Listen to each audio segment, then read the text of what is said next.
Assalamualaikum warahmatullahi wabarakatuh. Al-Fatihah ila ruhi Sayyidina wa Habibina Syafi'ina Rasulillah Sayyidina Muhammad ibn Abdullah sallallahu alaihi wa ala alihi wa ashabihi wa azwajihi wa dhurriyyatihi anna Allah yu'ali darajatihim bil jannah wa yanfa'una bi asrarihim wa anwarihim wa ulumihim wa nafahatihim wa barakatihim في الدين والدنيا والآخرة ويجعلنا من حزبهم ويرزقنا محبتهم ويتوفنا على ملتهم ويأشرنا في زمرتهم العافية والسلامة لهم الفاتحة أعوذ بالله من الشيطان الرجيم بسم الله الرحمن الرحيم الحمد لله رب العالمين الرحمن الرحيم مالك يوم الدين إياك نعبد وإياك نستعين اهدنا الصراط المستقيم صراط الذين أنعمت عليهم غير المغضوب عليهم ولا الضالين آمين. Minta kiriman Fatihah untuk saudara kita yang sedang sakit, yang biasa hadir dalam pengajian kita, yaitu saudara Pendi bin almarhum Abdul Karim. Mudah-mudahan Allah sehatkan, Allah angkat penyakitnya, Allah kembalikan sedia kala hingga dia bisa kembali taklim bersama kita. Juga khususan kepada almarhum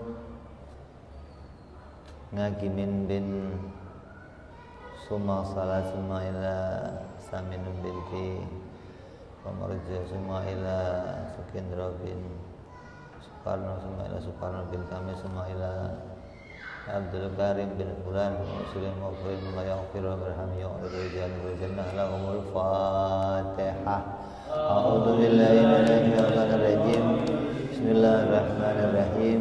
Alhamdulillahi rabbil alamin arrahmanir rahim maliki yaumiddin. Iyyaka na'budu wa iyyaka nasta'in ihdinas siratal mustaqim siratal ladzina an'amta 'alaihim ghairil maghdubi 'alaihim waladdallin amin.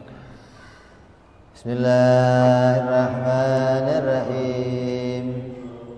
Nawaitu ta'alluma wa ta'lima wa tadhakkura wa tadhkira wa naf'a والانتفاع والإفادة والاستفادة والحث على التمسك بكتاب الله وسنة رسول الله صلى الله عليه وسلم والدعاء إلى الهدى والدلالة على الخير ابتغاء مرضاته وقربه وثوابه وحسن الخاتمة مع اللطف والعافية وصلاح العاقبة.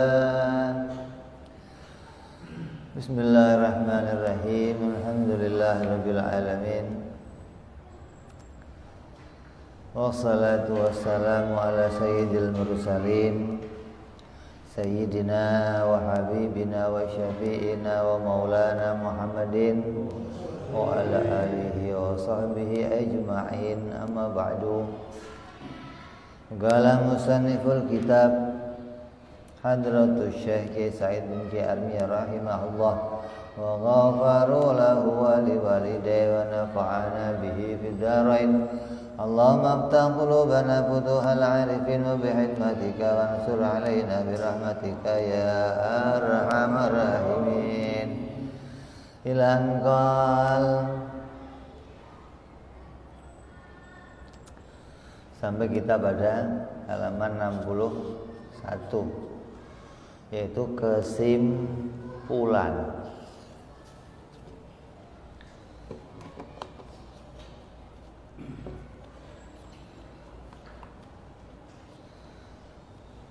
Apa yang sudah kita kaji dari sifat-sifatnya Allah Subhanahu wa ta'ala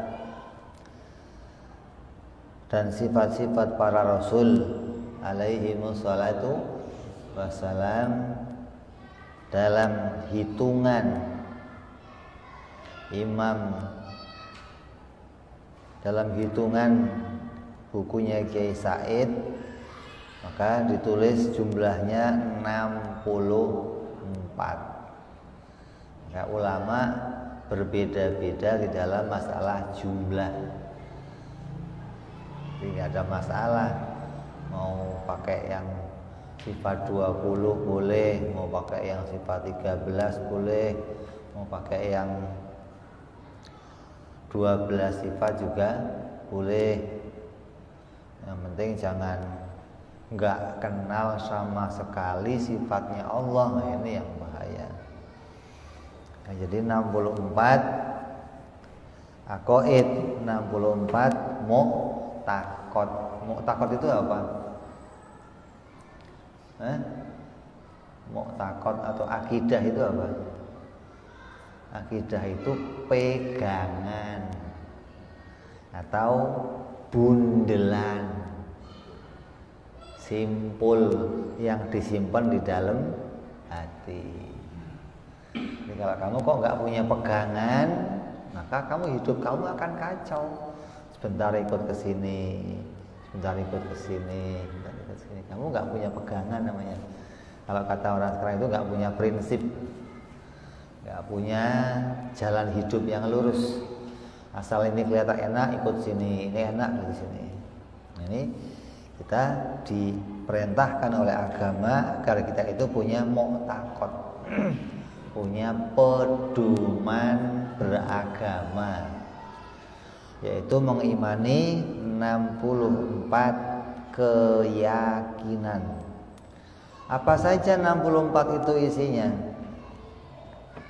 Terdiri dari yang wajib bagi Allah 20, yang mustahil bagi Allah 20, dan yang jaiz bagi Allah ada 1. Iman di dalam perkara jaiz ada 10.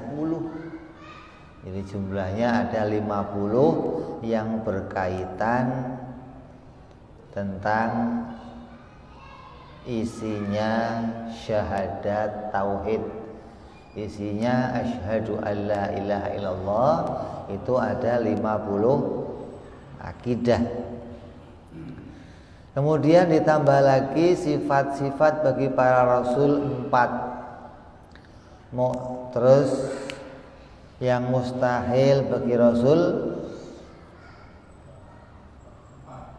4. Terus jaiznya 1, lawannya juga 1. Jadi jumlahnya 10. Ditambah lagi berita yang dibawa oleh para nabi ada 4. 10 tambah 4, 14. Maka 14 ini yang bersangkutan dengan sifat-sifat para nabi yang masuk di dalam syahadat rasul, wa asyhadu anna Muhammadar Rasulullah. Jadi 14 akidah, 14 mu'taqad ditambah dengan 50 mu'taqad, maka jumlahnya ada 64 keyakinan, 64 pedoman, 64 pegangan dalam agama. Kalau kita pegang 64 ini, insya Allah kita nggak akan gonjang ganjing di dalam urusan beragama.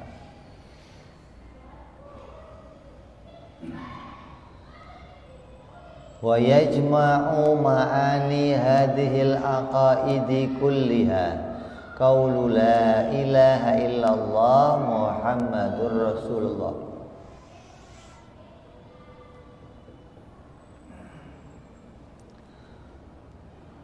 Dan terkumpulnya seluruh makna atau seluruh pengertian akidah yang telah kita bicarakan di atas, itu semuanya terkumpul di dalam kalimat la ilaha illallah Muhammadur Rasulullah.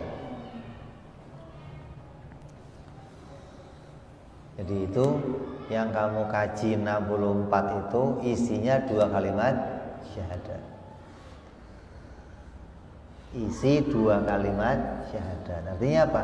Kalau kamu mengucapkan asyhadu alla ilaha illallah wa asyhadu anna muhammadar rasulullah, maka 64 keyakinan ini harus kamu munculkan di dalam hati.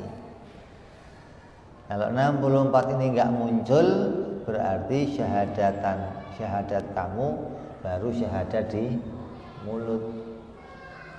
Nah, syahadat yang cuma di mulut bagaimana hukumnya? Oh, hukumnya hanya sah di dunia, enggak sampai di akhirat. Mana buktinya? Buktinya hadisnya Nabi. Nabi bersabda, umirtu an uqatilan nas. Aku diperintahkan oleh Allah membunuh manusia. Hatta yashhadu an la ilaha illallah wa anni muhammadar rasulullah. Hingga mereka bersaksi tentang ketuhanannya Allah dan mengakui aku adalah utusan Allah. Maka yasfiku dima'ahum, maka akan amanlah darahnya dariku. Wa hisabuhu minallah. Wa hisabuhu 'ala Allah. Dan urusan perhitungannya nanti di akhirat itu urusan Allah, bukan urusan saya. Jadi Nabi diperintahkan mengajak orang untuk mengucapkan 2 kalimat syahadat.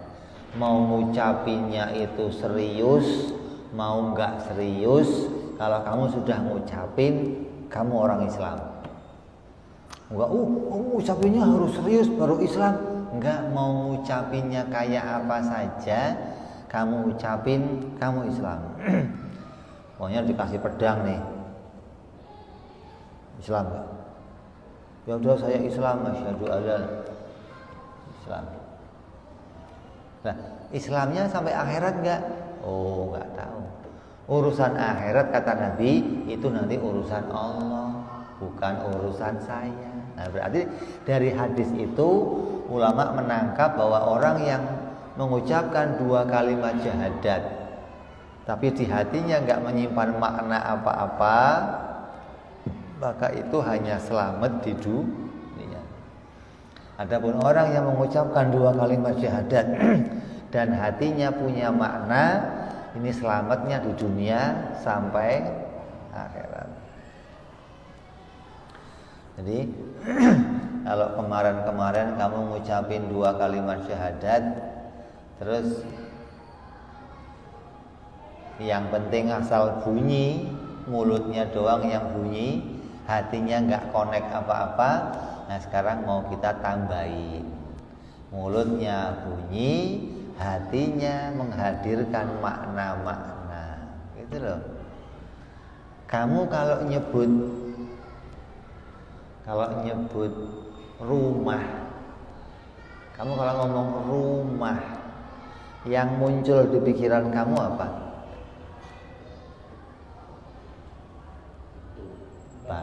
Bangunan yang ada atapnya, ada temboknya, ada ya. Ngomong rumah, yang muncul itu muncul. Nah, kalau kamu ngomong Allah, yang muncul apa?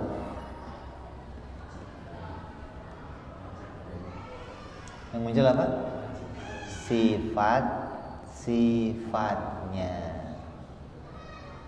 Gitu dong. Kalau itu nggak muncul, berarti kamu ngomong doang. Ngomong tapi kamu nggak mengingat kepada Allah. Yang namanya zikir itu kan kalau kita ngucapin ingat langsung kepada Allah, itu zikir namanya. Ada kasih musibah sampai 2. Pertama mantu kakak. Kemarin adekku antar lagi ikut. Masya Allah. Panjang umur, Insya Allah.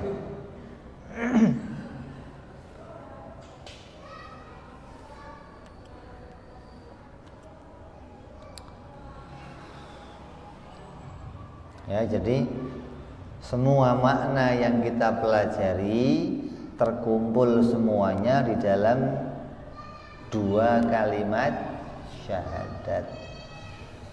Dan kalau 2 kalimat syahadat beserta maknanya ini terus kamu bawa, terus kamu miliki, maka kamu akan selamat sampai di akhirat. Terus bagaimana caranya? Bagaimana caranya akidah yang kita pelajari itu kok bisa masuk ke dalam la ilaha illallah? Cara memasukkannya itu bagaimana gitu loh. Wong tulisannya cuma la ilaha il, kok bisa mu'taqad yang 50 masuk ke situ? Cara masukinnya gimana?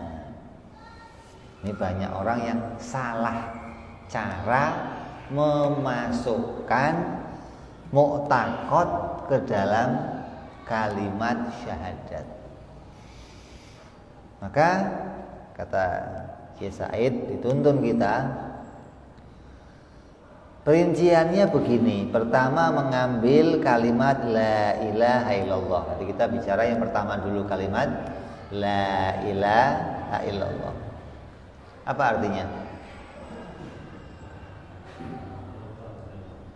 Tidak ada Tuhan selain Allah. Tuhan ada nggak? Tuhan ada? Gimana sih? Ini nggak ada.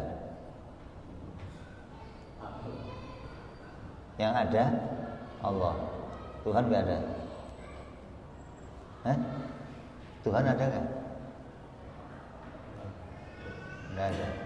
Hah? Yang ada Allah. Ya. Hah?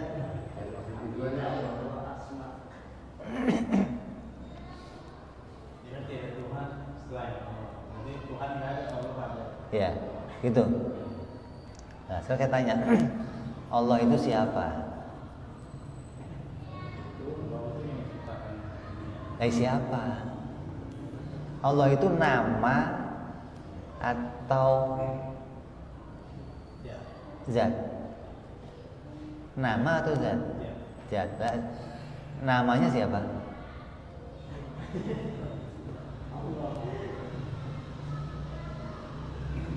Kan repot. Masa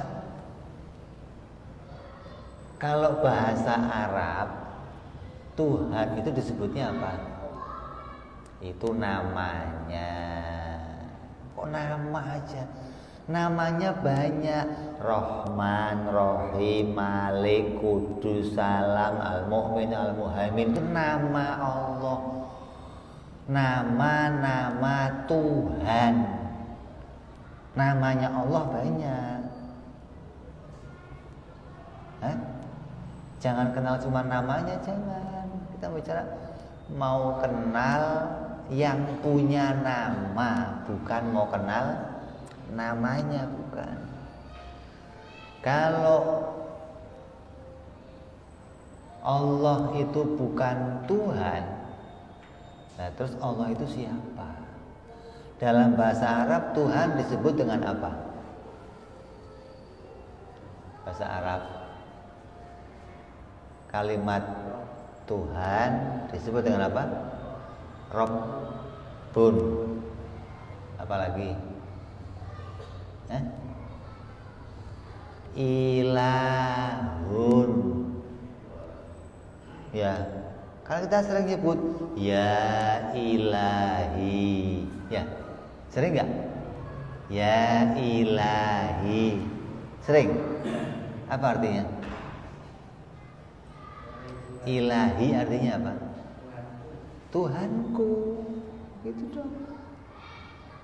Itu ngomong tiap hari Tuhanku, Tuhanku, Tuhan nggak ada, gimana sih? Jadi ilahi itu artinya Tuhan. Kalau la ilaha illallah artinya Tidak ada Tuhan. Tidak ada Tuhan selain Tuhan. Ada nggak? Ada. Tadi kamu ngomong tidak ada Tuhan. Hah?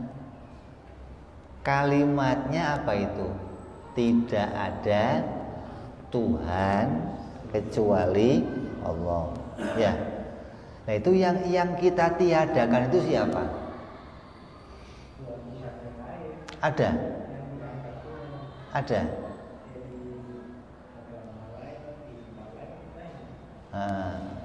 Nah kalau menurut kita, iya menurut kita ada nggak Tuhan lain? Nggak ada. Lah ya, jadi yang kita tiadakan siapa? Tuhan yang mana? Hah? Yang kita tiadakan Tuhan yang mana? Kan kita mengimani Tuhan satu. Tuhan hanya Allah. Yang lainnya Allah itu makhluk, bukan Tuhan. Ya.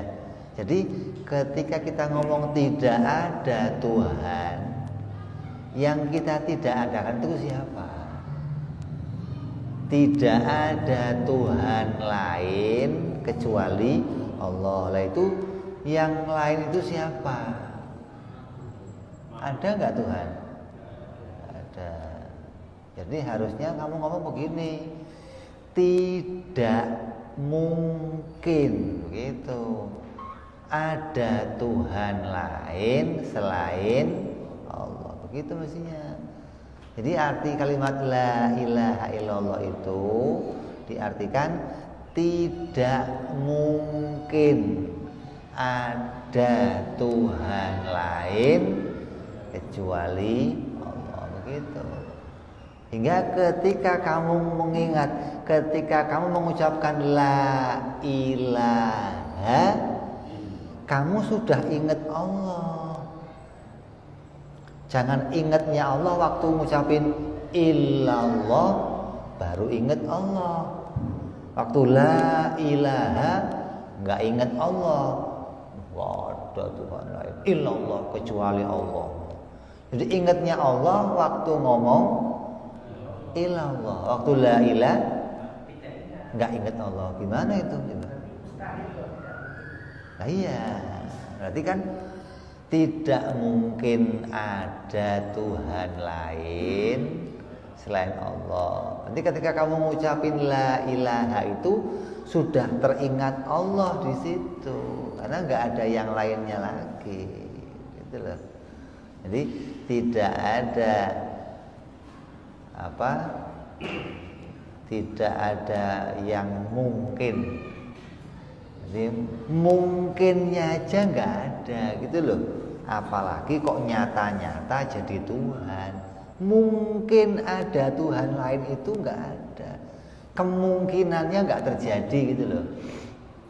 Ya. Jadi Tuhan itu hanya Allah. Jadi Allah Tuhan bukan? Allah itu Tuhan. Nah sekarang kita tanya, apa pengertiannya Tuhan? Tuhan itu apa?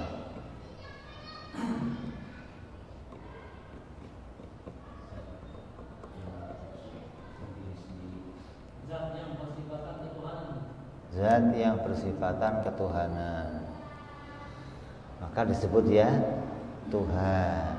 Kalau manusia, zat yang bersifat kemanusiaan, maka manusia. Kalau meja, meja, jadi meja gitu kan. Zat yang betul namanya kan, masa salah? Ya kan betul.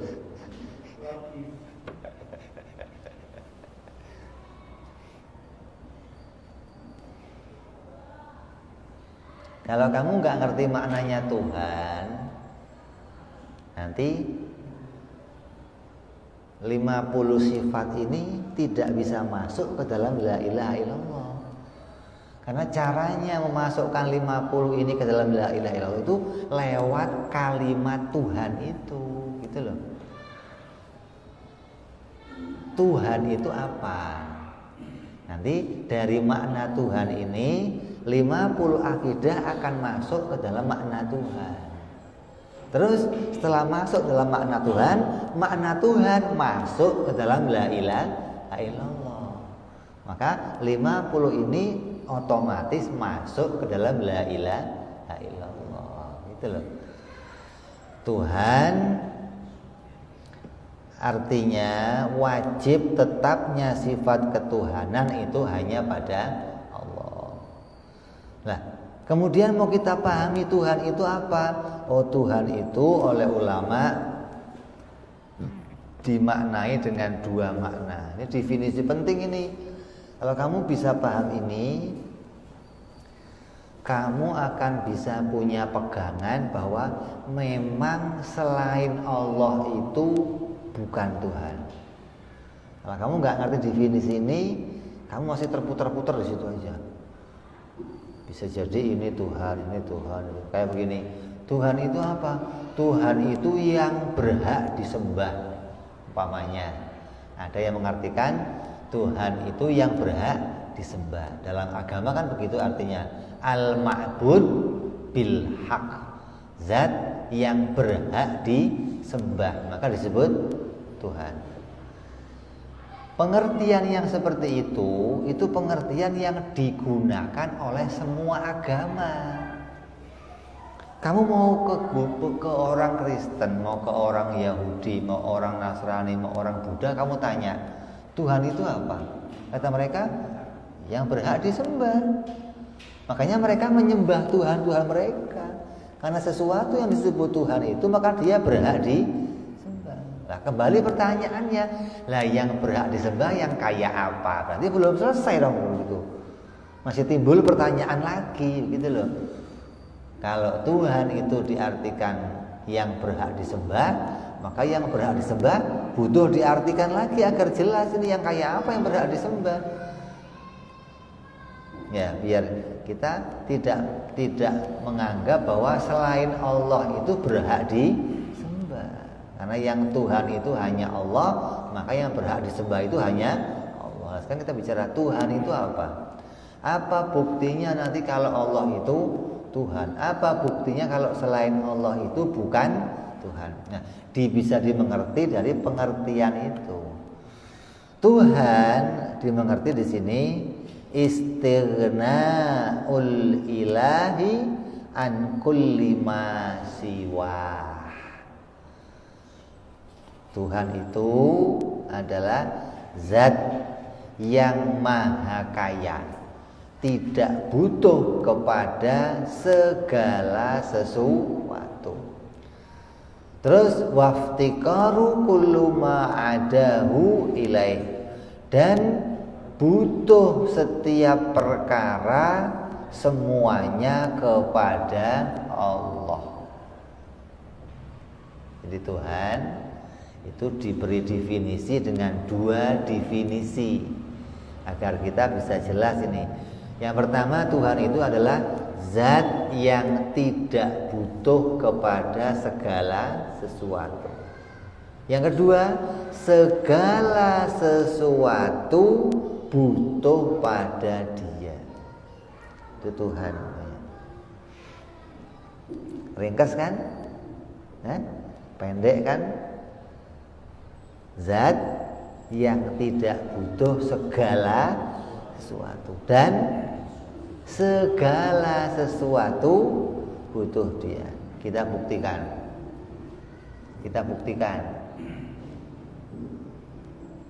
Kalau ada yang mengatakan matahari itu Tuhan, gimana? Mungkin nggak? Mungkin nggak? Tidak. Kenapa nggak mungkin?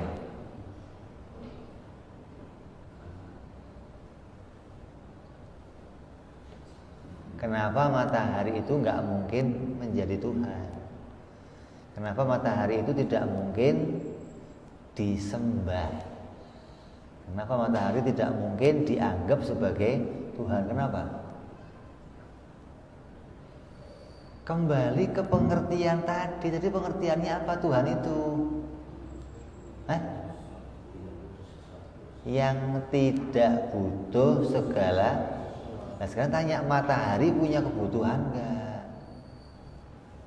Apa yang dibutuhkan matahari? Matahari butuh tenaga, butuh sinar, butuh dikeluarkan kalau pagi, butuh dimasukkan kalau malam. Matahari butuh mengeluarkan api. Berarti matahari masih punya sifat butuh. Kalau masih punya sifat butuh, berarti dia tidak bisa berposisi sebagai Tuhan. Masa Tuhan kok punya butuh sama yang lain? Tuhan itu harus yang tidak butuh sama segala sesuatu. Itu Tuhan namanya. Iya, karena hasil dari paksaan orang tuanya. Orang tuanya yang memaksa dia untuk menyembah Tuhan. Menyembahnya kepada matahari, ada yang nyembah api, ada yang nyembah api, ada namanya apa? Majusi, ya. Api disembah, matahari disembah, planet-planet disembah. Siapa yang nyembah planet? Orang-orang Yunani. Ada yang percaya bintang-bintang, Leo, Libra, Capricorn, apalagi ya, mereka anggap bintang-bintang itu menentukan nasib. Kalau kamu bintangnya ini, nasib kamu akan begini. Bintangnya ini, nasib kayak nasib itu ditentukan oleh bintang. Bintang bukan Tuhan. Bagaimana menentukan nasib kamu? Ya. Nah, semua anggapan-anggapan itu hasil dari paksaan orang lain untuk mengimani, bukan muncul dari keyakinannya sendiri. Kalau kamu nggak percaya, coba kita bikin polling, kita bikin pertanyaan untuk seluruh dunia. Seluruh dunia manusia kita kasih kertas untuk menjawab. Kamu nggak usah paksa, nggak usah kamu intervensi, nggak usah. Cukup kamu kasih kertas semuanya, pulpen. Pertama, tampilkan api. Tanya, ini apa? Jawabannya apa? Api. Ada nggak yang ngomong ini Tuhan? Ada? Sedunia yang jawab ini Tuhan kira-kira berapa orang? Kenapa mereka mengatakan ini Tuhan? Hasil paksaan dari orang tuanya. Orang tuanya yang sejak kecil mengajarkan, nak, ini Tuhan. Maka terbentuk di dalam hatinya itu keyakinan untuk mengikuti pendapat orang tuanya. Matahari kita tampilkan, tanya semuanya, jawabnya apa? Ini matahari. Nabi Isa tampilkan, tanya, ini siapa? Jawabnya apa? Manusia. Nggak ada yang mengatakan, oh ini Tuhan. Nggak ada, begitu nggak ada. Ya, ini sedunia kita tanya, kita fair-fairan aja ini, nggak usah diintervensi, nggak usah. Terus Tuhan yang disembah oleh orang Arab dulu namanya apa? Lata, Uzza. Tampilkan coba. Tanya, ini apa? Jawabnya apa? Patung. Nggak ada. Oh ini Tuhan. Nggak ada. Gitu loh. Kenapa kok ini nggak disebut Tuhan? Semua itu tadi punya sifat butuh. Nabi Isa masih butuh makan, butuh minum, butuh tidur. Bagaimana butuh begitu kok Tuhan? Api butuh apa? Dinyalakan, butuh bahan untuk tetap bisa menyala. Kalau enggak, mati.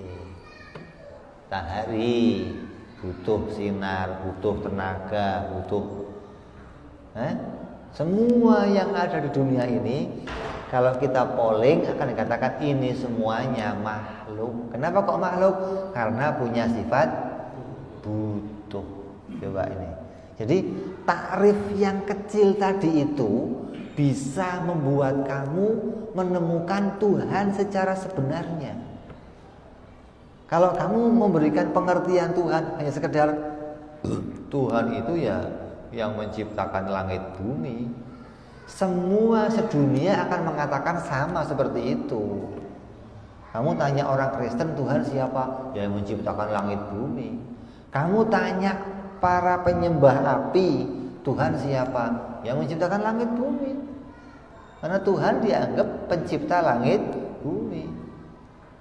Tapi definisi Tuhannya nggak selesai gitu loh.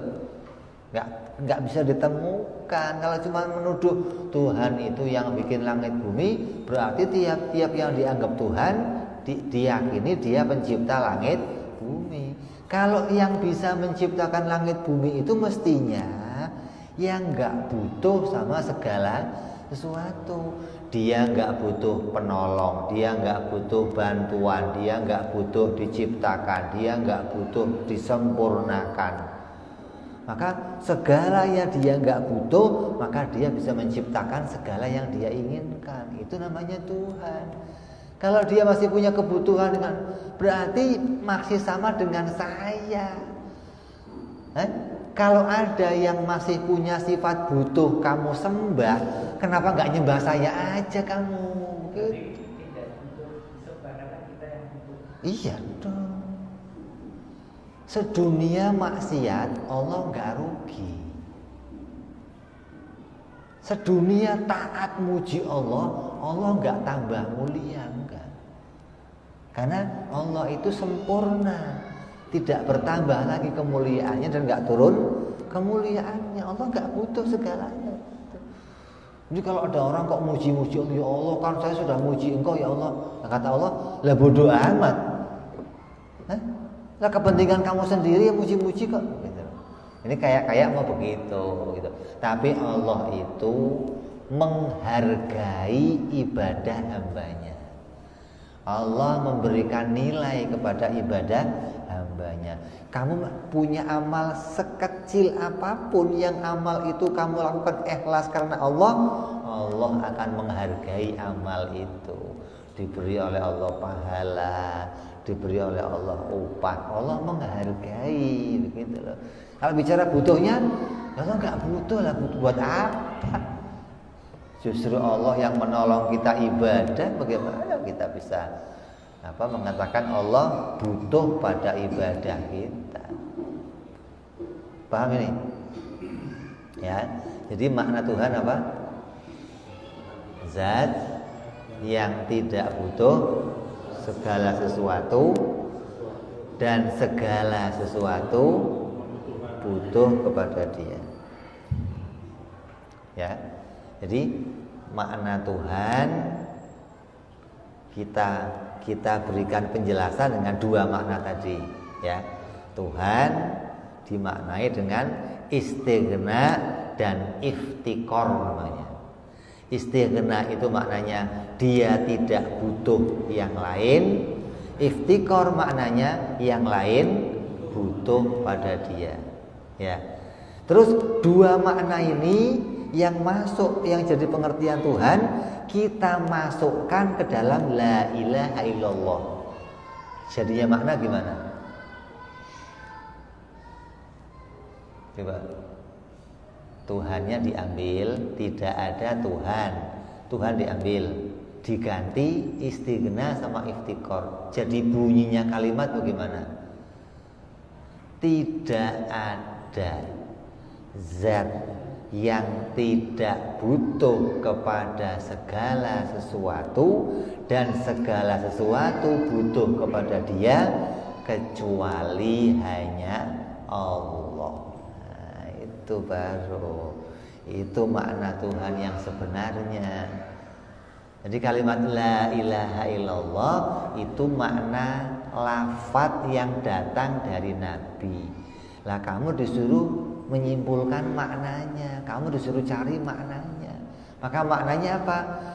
Ketika kamu mengucapkan la ilaha illallah, hati kamu harus muncul tidak ada zat yang tidak butuh pada segala sesuatu dan segalanya butuh kepada Dia, itu hanya Allah. Allah lah zat yang tidak butuh sama yang lain dan yang lain butuh pada Dia. Ini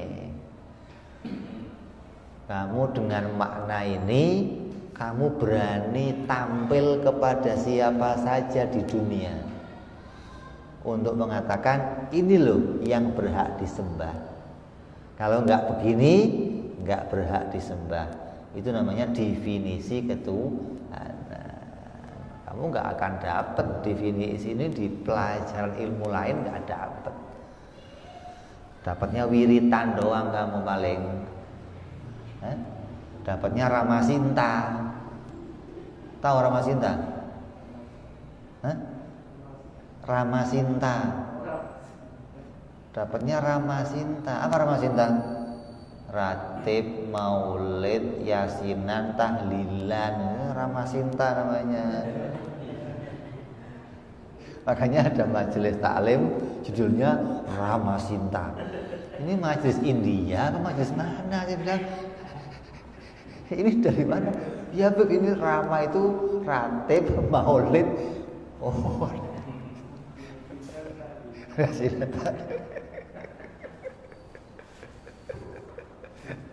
ya, jadi kamu nggak akan dapat definisi ini, nggak dapat. Ini definisi penting ini.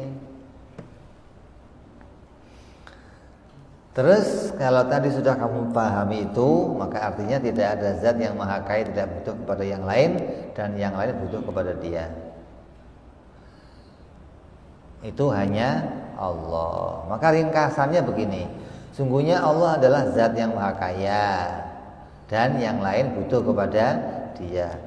Di kitab ini sudah sangat terperinci, sudah sangat jelas dibicarakan bahwa terkumpulnya akidah yang 50 itu masuk ke dalam maknanya Tuhan. Makna Tuhan masuk dalam maknanya la ilaha illallah. Gitu. Jadi kalau kamu ngucapin la ilaha, yang terpikir di pikiran kamu ya ini zat yang gak butuh sama yang lain dan yang lain butuh kepada, itulah ketuhanan. Kalau kamu ngomong Tuhan, muncul di pikiran kamu, dia nggak butuh yang lain butuh Dia.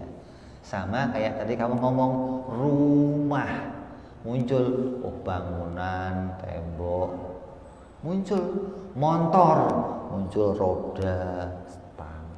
Allah, apa munculnya? Istighna sama iftiqor. Jangan asal ngomong Allah, yang muncul token listrik, yang muncul kontrakan belum dibayar. Itu bukan Allah begitu. Asal ngomong Allah yang muncul token listrik, apa hubungannya itu namanya nyembah Allah pakai hukum ekonomi. Itu pokoknya kalau kira-kira token listrik dibayar, ya Allah saya sholatnya 5 kali lah sehari dah gitu. Kalau token listrik nggak dibayar, ya saya 4 kali aja lah. Ini hati-hati ini. Maka sesungguhnya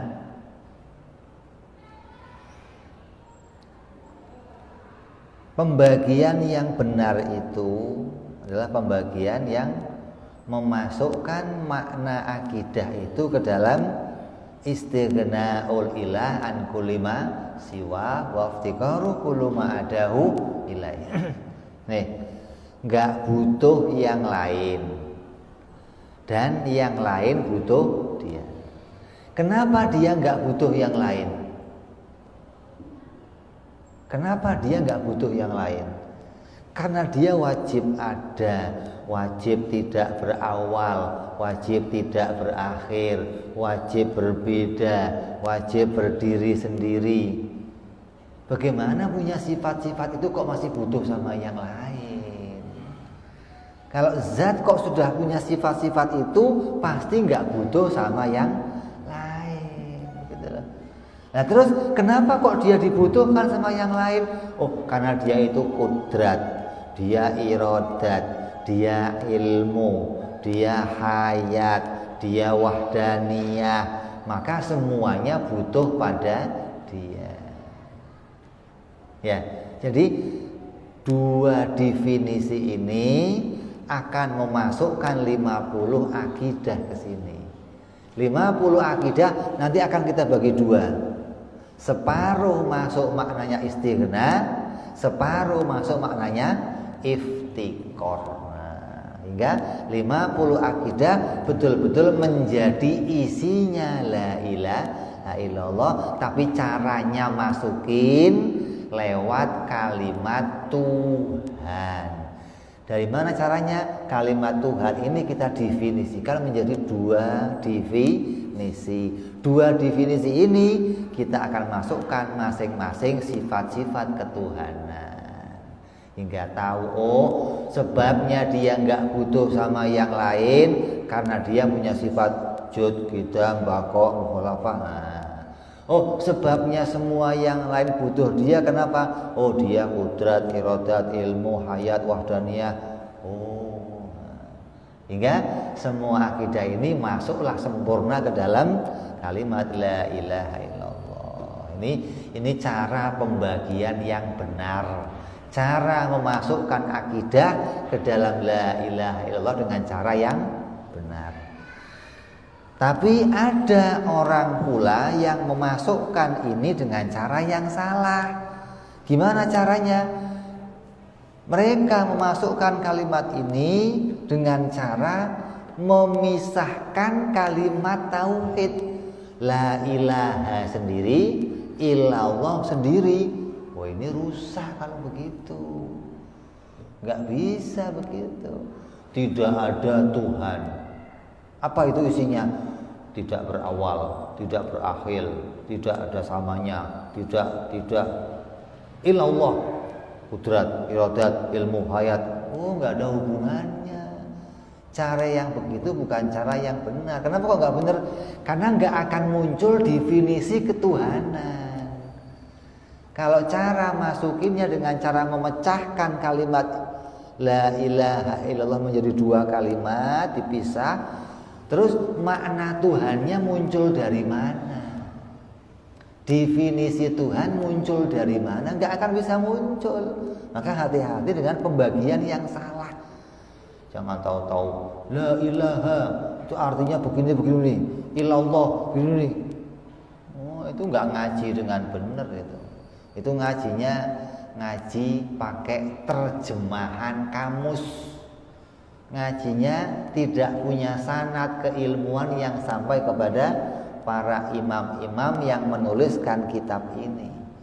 Mereka nggak sampai kepada para imam-imam yang terus merumuskan ilmu ini. Tapi mereka hanya mengambil buku-buku bahasa Arab, terus mereka beli kamus di Gramedia, terus diterjemahkan pakai kamus. Maka nanti akan hasilnya begini, rusak. Bahwa isinya la ilaha illallah adalah mu'taqad yang 50. Cara masukinnya kita bagi dua la ilaha illallah. Bukan dari situ caranya. Caranya dari kalimat Allah. Kita nggak ngotak-ngatik kalimat ini, jangan diotak-atik. Kalimat Allah itu yang mau kita maknai kalimat apa? Tuhan. La ilaha ilahun itu kita akan maknai. Oh ilahun dimaknai dua makna. Begitu. Istighna sama iftikor. Maka dua makna itu memasukkan akidah yang 50. Udah masuk rapi jelas. Masukkan kembali ke kalimat ilahun. baru kita baca la ilaha illallah. Ilahanya sudah berisi muatan 50 akidah. Gitu. Makanya orang dulu asal ngomong la ilaha illallah sampai ke Mekah, la ilaha illallah, balik lagi. Kalau kamu berangkat nggak balik lagi, hati-hati sampai jalan. Kenapa? Hatinya connect sama Allah. Ketika mengucapkan kalimat ini, betul-betul hatinya hadir di hadapan Allah, mengingat ketidakbutuhannya Allah dan mengingat butuhnya dia hanya kepada Allah, hingga nggak menampilkan yang lain selain Allah, nggak ada. Nggak tampil Menteri Ekonomi, nggak tampil Menteri Sosial, nggak tampil, pakar-pakar nggak ada yang tampil, nggak ada. Kalau sudah ngomong Allah, semuanya disingkirkan. Kenapa? Hanya dialah yang saya butuhkan, nggak ada yang lainnya saya butuhkan, nggak ada. Artinya butuh di dalam segala sesuatu yang berkaitan dengan diri saya, baik menciptakan saya, menghidupkan saya, memanjangkan usia saya, memenuhi kebutuhan saya. Apa saja kebutuhan saya, semua datangnya dari Dia. Tidak ada yang lain yang bisa memenuhi kebutuhan kita kecuali Allah. Nah, yang lain kan makhluk semua. Yang Tuhan cuman Allah, yang lain makhluk. Kalau yang lain makhluk, berarti yang lain butuh semua. Nah, bagaimana ada orang butuh, kamu tambahin butuh lagi, kan repot. Saya lagi butuh, ini datang, bro, bantu gua dong bro, gua aja lagi butuh, lu gimana sih? Begitu loh. Kalau hati kamu biasa kamu gantungkan sama orang, maka hidup kamu gak akan bisa mengesahkan Allah dengan benar. Dalam hadis qudsi Allah berfirman begini, hei dunia, Allah ngomong sama dunia, man khadamani, siapa di antara manusia yang mau mengabdi kepadaku, maka kamu dunia jadilah abdinya. Hadis qudsi itu.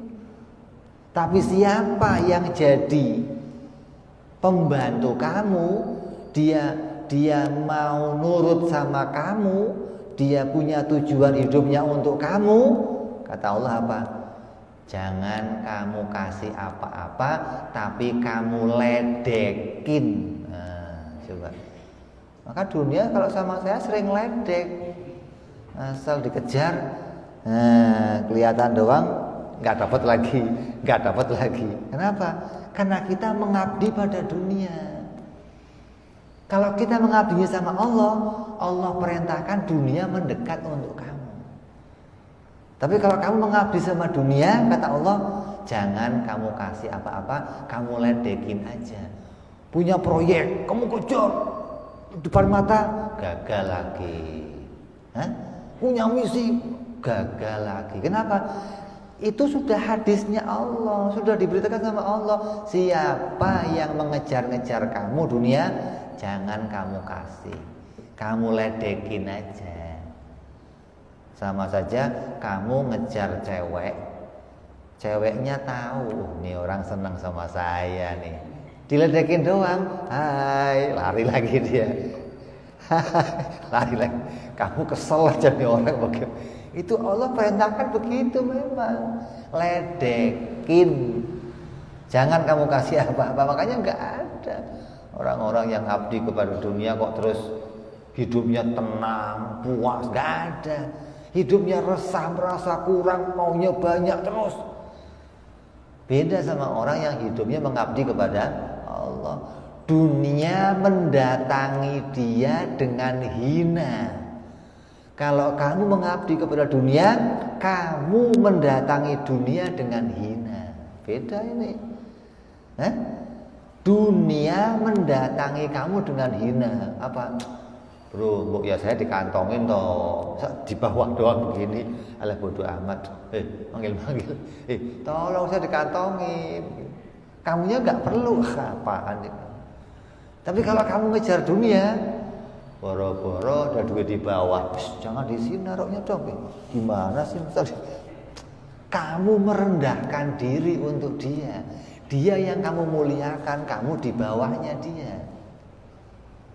Ini bedanya orang yang mengabdikan diri kepada dunia. Jadi semuanya itu hanya butuh kepada Allah. Kalau kamu punya keyakinan ada selain Allah yang bisa memenuhi kebutuhan kamu, berarti anggapan kamu masih syirik kepada Allah. Kamu imannya masih rusak kepada Allah. Kalau kamu anggap ada selain Allah yang bisa memenuhi kebutuhan kamu. Kalau ada yang lain selain Allah kok nolongin kamu, maka ketahuilah itu datang dari Allah, bukan datang dari dirinya sendiri. Kenapa? Karena semua manusia ini makhluk, semua manusia itu butuh, dan yang bisa memenuhi kebutuhan hanya Allah. Jadi jangan salah anggap ini. Ya, jadi pembagian yang benar bukan membagi kalimat la ilaha illallah menjadi dua, bukan, tapi mengambil dari kalimat Tuhan. Kalimat Tuhan itu kita berikan dua definisi, hingga dua definisi ini bisa memasukkan semua sifat-sifatnya Allah. Kemudian kita masukkan lagi dalam kalimat la ilaha illallah, baru kita baca dengan makna ketuhanan yang sudah kita masukkan ke dalam maknanya Tuhan. Hingga bunyinya apa? Tidak ada zat yang tidak butuh kepada segala sesuatu, dan segala sesuatu butuh kepada Dia, itu hanya Allah. Ini makna yang ada. Jadi kalau kita baginya salah, kata ulama, maka itu kesalahan besar. Jangan kamu lakukan yang seperti itu. Maka ini adalah kerjaannya siapa? Sebagian dari para penterjemah, yaitu orang-orang yang membagi kalimat itu dengan bagian yang salah. Maka hati-hati nih kalau baca kitab terjemahan, kayak kamu download di Play Store kitab tauhid, banyak. Kamu buka Play Store, kamu cek kitab tauhid, banyak. Nah, isinya terjemahan. Tapi hati-hati kalau terjemahan yang nerjemahin itu nggak pernah ngaji kitab-kitab pokoknya, dan nanti dia ngaji hanya dari kamus, maka penterjemahannya nggak akan beres. Rusak penerjemahannya. Ini akidah penting, nggak boleh sembarangan kamu. Ya, jadi jangan sampai kita mengambil kitab-kitab terjemahan yang kitab itu tidak diterjemahkan dengan benar. Artinya para penterjemahnya tidak ngaji kitab aslinya yang punya sanad pada guru-guru sampai kepada penulis aslinya kitab tersebut. Oleh karena itu, hai saudaraku, seyukyanya bagi kalian apabila hendak menerjemahkan kitab akidah, haruslah kalian memahami dahulu kitab Syarah Bajuri yang mensarahi kitab As-Sanusiyah. Jadi kitab aslinya ini ditulis oleh Imam Abu Abdillah Muhammad bin Yusuf As-Sanusi Al-Hasani, seorang sayyid. Yang nulis kitab ini seorang sayyid. Dia bisa nulis kitab ini pada usia 12 tahun. Bayangin deh, 12 tahun nulis kitab ini. Sama gurunya ditunjukkan, nih Pak Guru, saya nulis ini, dibaca. Simpen. Jangan dipublikasikan, jangan di-share sama siapa-siapa. Nanti begitu Imam Sanusi tumbuh besar, mulai usia 20 tahun, diserahkanlah buku ini. Nah, bagikan sama yang lain. Masih terlalu muda.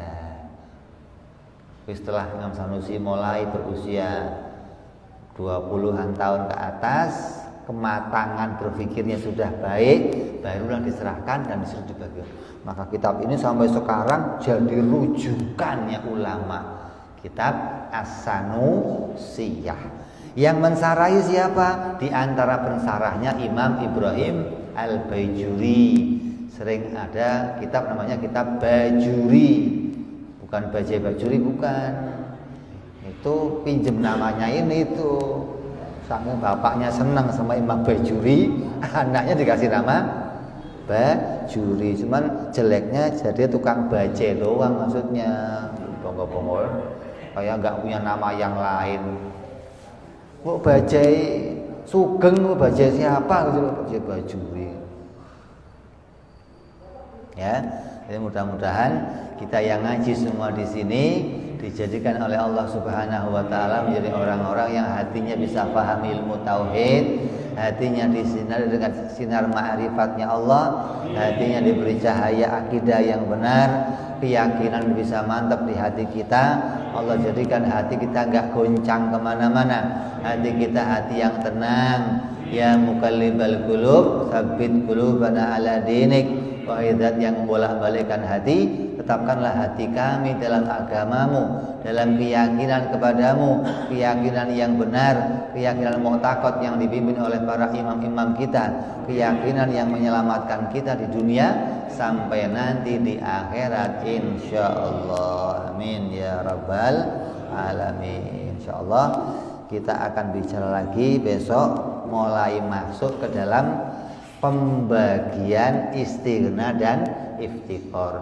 Berapa sifat yang masuk dalam istighna dan berapa sifat yang masuk dalam iftiqor insyaallah. Wallahu a'lam bishawab. Ila hadratin nabi. Al-Fatihah.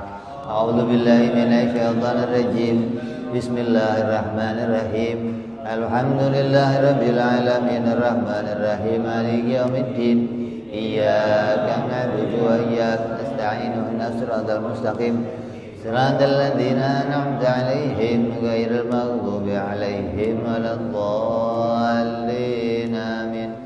Ya Rabbana anta rabbana bi anana qatarabna wa anana asrafna 'ala ladha ishrafna fatub alaina taubah tausili kulli haubah astor lana aurati wa amini rawati wa ghafirli walidina rabbi wa mauludina walali wal ihwani wa sairil hillani wa kulli di mahabbah أو جيرة أو صحبة والمسلمين أجمع آمين ربي اسمع فضلا وجودا منا فباكتساب منا بالمصطفى رسولي